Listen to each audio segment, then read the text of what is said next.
seconds and counting.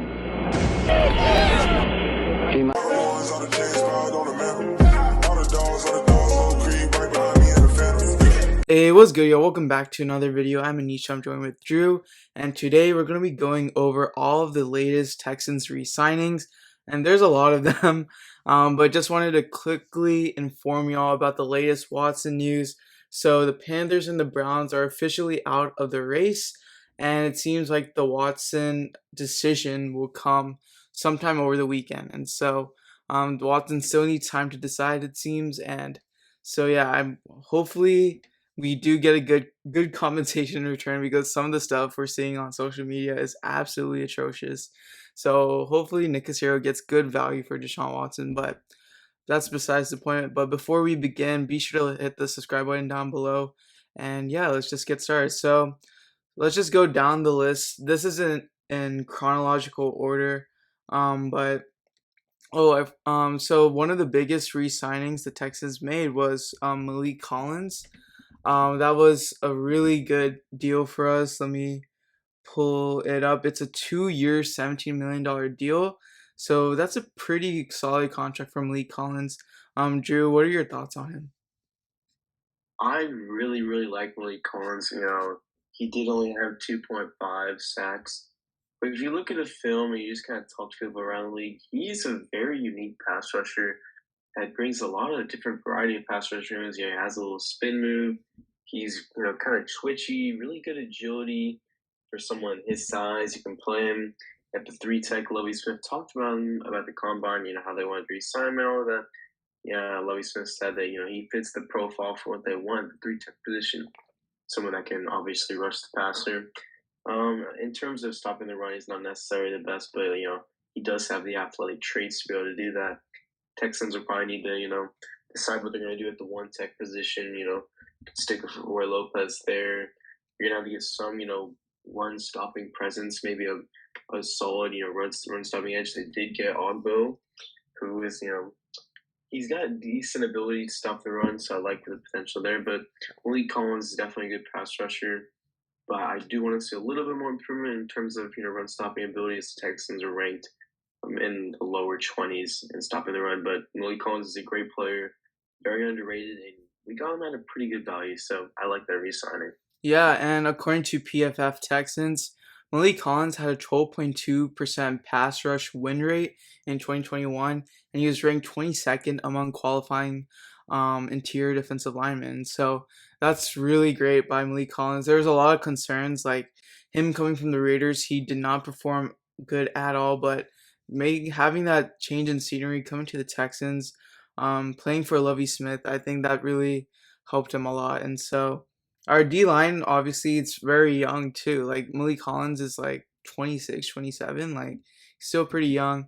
Ross Blacklock, Roy Lopez. Maybe the Texans may look to like upgrade that interior defensive line.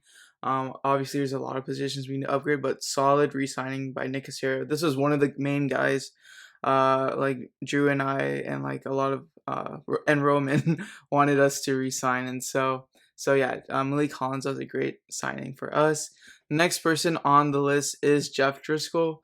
I'm assuming he's gonna be like a third string quarterback for us. He was like a tight end, but yeah.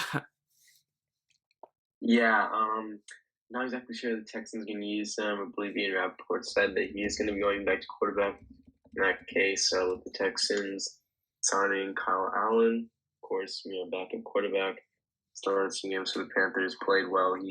Kyle Allen should most likely he will win out the quarterback 2 spot, provide decent competition. Driscoll can provide some competition too there. If he wants to make the switch back to tight end, Texans get a little creative there, get maybe a Taysom Hill type package in for him. Otherwise, at quarterback, I feel like Jeff Driscoll is really, at his peak. I don't see him being really productive in this league, and he's just going to be a camp body. And Texans will most likely play someone in practice squad after that. Yeah, nothing too crazy going on.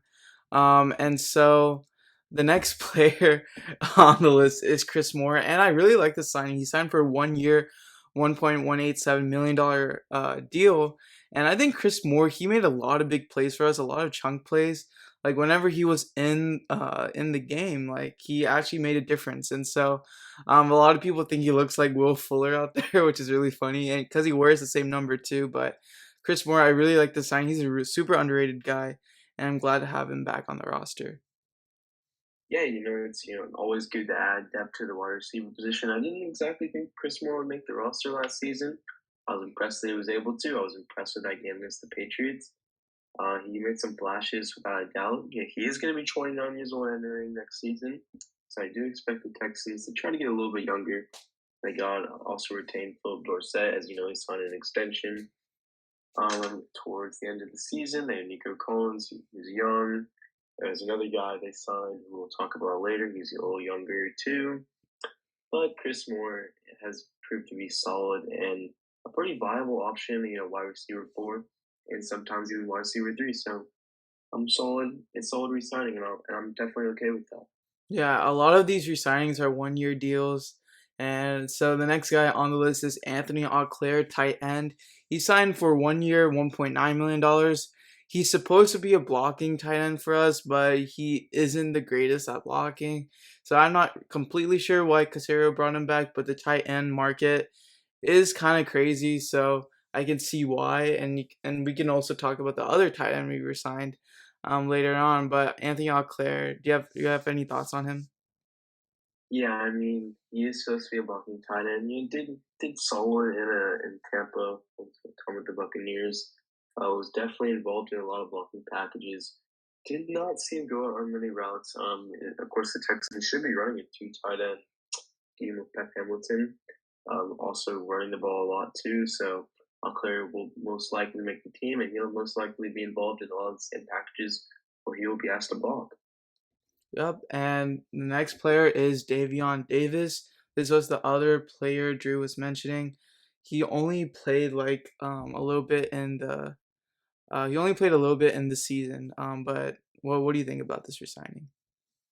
Yeah, really unfortunate story here. He had one catch. That was the first play of the game against the Seahawks. He did unfortunately break his leg, something like that. I'm not sure how severe the injury is. That's how it was described at the when it happened. A lot of people like Davion Davis from what he brought in college, Sam Houston State. Relatively athletic guy, a lot of potential there. Of course, this signing, I'm not so sure Davion Davis will make the roster, but the Texans certainly seem to like him a little bit, so he should make the practice squad at some capacity, or will be on the roster at some capacity further towards the season like he was this year. So, good to see him back. Hopefully, he heals up and improves for next season. Yep, and the next player on the list is Jimmy Morrissey. He is currently on the Texans depth chart listed under center, so he's the second string center over under Justin Britt. Obviously, like the center, we could be getting a lineman in return, either in the Saints trade or the Falcons trade, so that is something to look out for. Jimmy Morrissey is just probably going to be a depth guy. He was here obviously he was here last season. These are all the re-signings, but yeah. Yeah, I mean, Jimmy Morrissey, I was really impressed with the signing of him when we first got him. Kind of, really low risk, high reward. He was the 2020 draft pick. He had been released. Texans claimed him. He looked okay in his time. So he's definitely got the potential to be the center of the future for the Texans, assuming we do not get an offensive lineman, specifically a center, in one of these trades. But we'll see. I like the potential in Jimmy Morrissey. Good to hear. And next player on the list is Tay Davis, linebacker. He signed for 1 year, $1.065 million. Once again, like Nick Casario likes to have a lot of linebackers under payroll, and so yeah, I mean we already saw with the moves like getting Jimmy Cashman signing um sorry, the name always escapes. Oh, sorry, Jalen Reeves Maven. So, like Nick Casario re-signs one of the guys already on the roster, Tay Davis. What are your thoughts about him? Yeah, Tay Davis, we have not seen him play much. I believe he was also injured. It's always good to have a lot of depth at the linebacker position. Of course, 4-3, so you're gonna need upwards of 9 to 10 coverage linebackers on the team, and Tay Davis will provide competition in training camp, and we'll see how he does. Yup. And the next player on the list is the face of the Texans franchise, absolute legend, John Weeks. We re-signed him to a 1 year, $1.272 million deal. And absolutely great to have John Weeks back. So yeah, he's a Texans legend. There's not much to say there. Yeah, he's just a Texans legend. Shout out to John Weeks.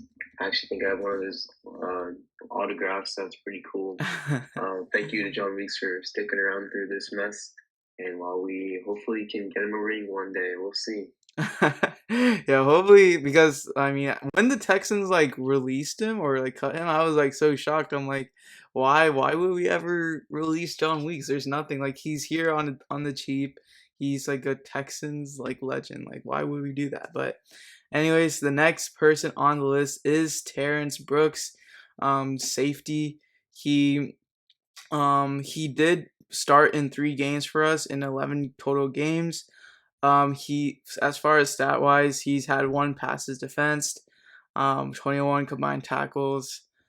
So yeah, Drew, what do you think about Terrence Brooks in the games that he started? Ooh, Terrence Brooks. I really like the signing.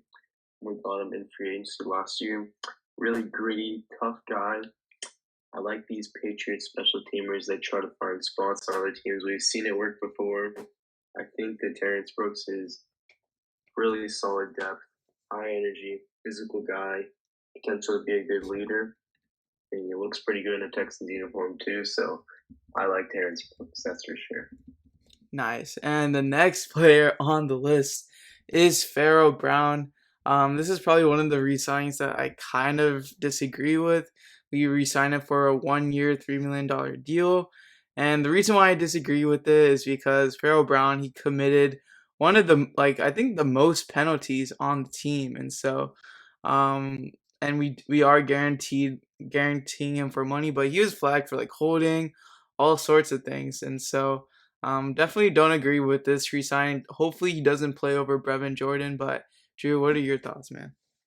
Yeah, if he's stealing playing time from any tight end that may be on the roster, I will be very upset. We could have a new tight end coming to the Texans soon.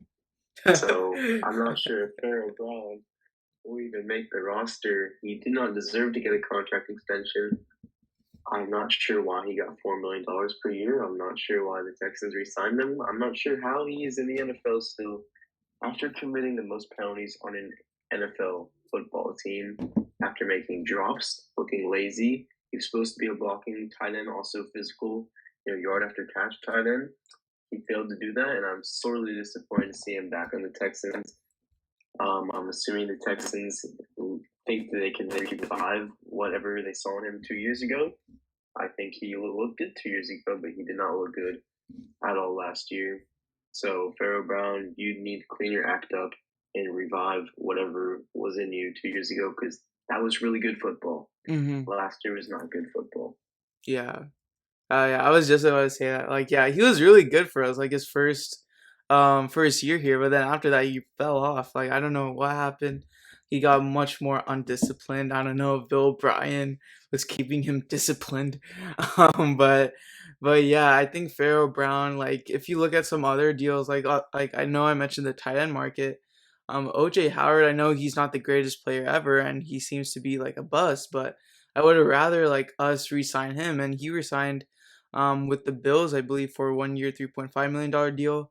I mean, obviously the Bills are much more attractive as a destination, and like the Texans need to work on like making them a desirable destination. That's for sure. And so, like that's why we're having to re-sign a lot of our guys. I think, because we aren't able to attract a lot of attention, in free agency, and I'm sure, Deshaun Watson, like him, like his relationship with the Texans front office, he definitely could have said a lot of things because David Mulugeta, he has a lot of clients, and he could have definitely like spread word that like, oh, don't go to the Texans, they did me dirty, and so that could, I mean, a lot of people like there are a lot of free agents now. They're like waiting to see where Deshaun Watson will go, and so it's just unfortunate. Hopefully next year, the Texans do have much more cap space. Deshaun Watson will be off the books. We'll have a lot more cap space then.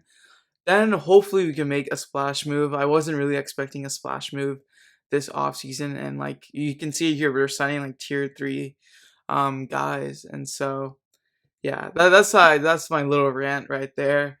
And going to another kind of re-signing, the Texans re-signed Eric Murray for 2 years, $10 million deal, but it did end up saving us some money. Like he signed to like a cheaper deal, but like so it seems like Nick Casaro's trying to rectify Bill O'Brien's like mistakes in the past. So I think that's what he's doing here. But Drew, what do you think about Eric Murray? Yeah, he improved definitely. Obviously, it's hard to get any worse than it was last year, but Eric Murray definitely made some strides. I would not say that he's just going to be the safety for the Texans. I feel like the Texans can try to improve that position. They can improve that position in the draft, potentially at pick three. I don't know, maybe a potential pick that they might be getting soon in the top 10. Not sure. We'll see what happens there. But there's a potential to improve there. There's guys on the roster, Terrence Brooks, who could also be competing for that spot, but they lost Justin Reed. They wanted to stretch out the salary cap. I totally understand them re-signing Eric Murray. $5 million per year is not bad for a starting safety. That's really good value. Not saying he's like a high tier safety. Not saying he's super good, but Eric Murray is a solid player. He's had potential when we signed him. I thought it was a decent signing. Did we give him a little bit too much money? Absolutely. But I feel like he has a lot of potential. So we'll see what happens. And I'm glad the Texans were able to make this, move for the salary cap purposes that it was made Hmm. for. Yeah, definitely not as bad as some people are making out to be, but definitely not as bad as the Pharaoh Brown resigning. But well, that's for another day, I guess. But Royce Freeman is the next guy on the list. We signed him to a 1 year, $1.187 million deal. And he was on two teams this past season for the Panthers and then the Texans. For the Texans, he played in 7 games, 35 rushes for 92 yards, 2.6 yards per attempt. So nothing too crazy, like barely really played for us. As far as like depth wise, he would be like, so there's Rex Burkhead, Royce Freeman, Daria Gumbuale, and Scotty Phillips. I think Dare would be second string, and then Royce would be third string. It's just we haven't seen a lot from Royce Freeman. Drew, what do you think about him?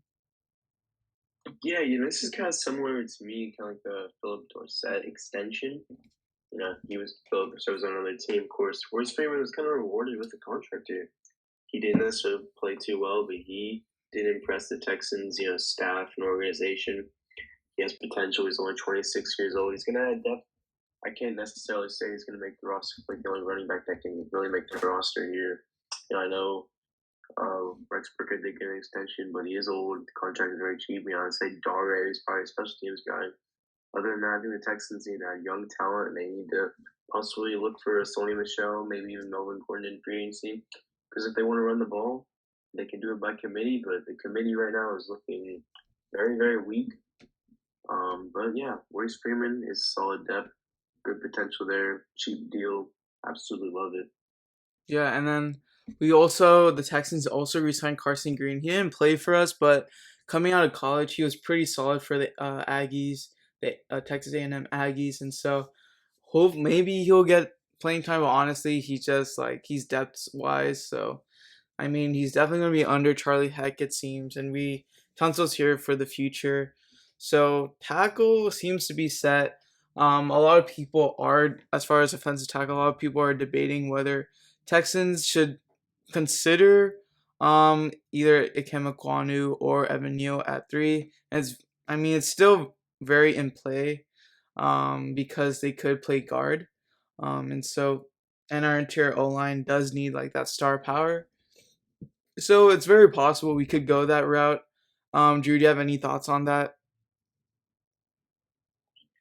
Yeah, I think you just gotta keep improving the roster. It's no problem with just adding competition, going best player available is always something that you can do. So the Texans should be open to pretty much all options at this point. No position should be set. You got players like Tunsil at left tackle, and Titus at right tackle. Those are two franchise guys. I feel like we can confidently say that we have. But otherwise, Texans should be looking just kind of add players. Competition is something that Cassera really really preached. So look out for moves like that to be made, and especially getting just talented players in the roster. And also the one a last move. It was not a re-signing, but the Texans did cut Marcus Cannon. So this is kind of like Nick Caserio admitting that he messed up with the Marcus Cannon trade. I mean, we didn't give up too much for Marcus Cannon. I believe it's just like draft pick swaps for like the fifth, sixth, and seventh round or something. I forget the trade details, but Marcus Cannon, he was like injured like the whole year, so or I believe so, yeah.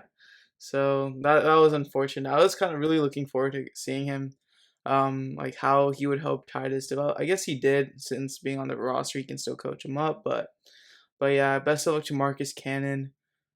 Drew, what do you think about that roster move? Yeah, the move was interesting. I think it was a pretty good idea. Nick Casario clearly is not afraid to, swap picks, give up a six, give up a fifth, to make moves for players that may not even necessarily make the team. Cannon made the team. He was injured. We don't know exactly what he did, but when he played, some people said that he did okay.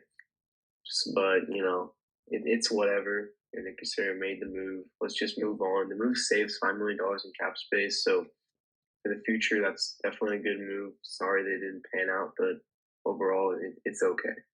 Yeah.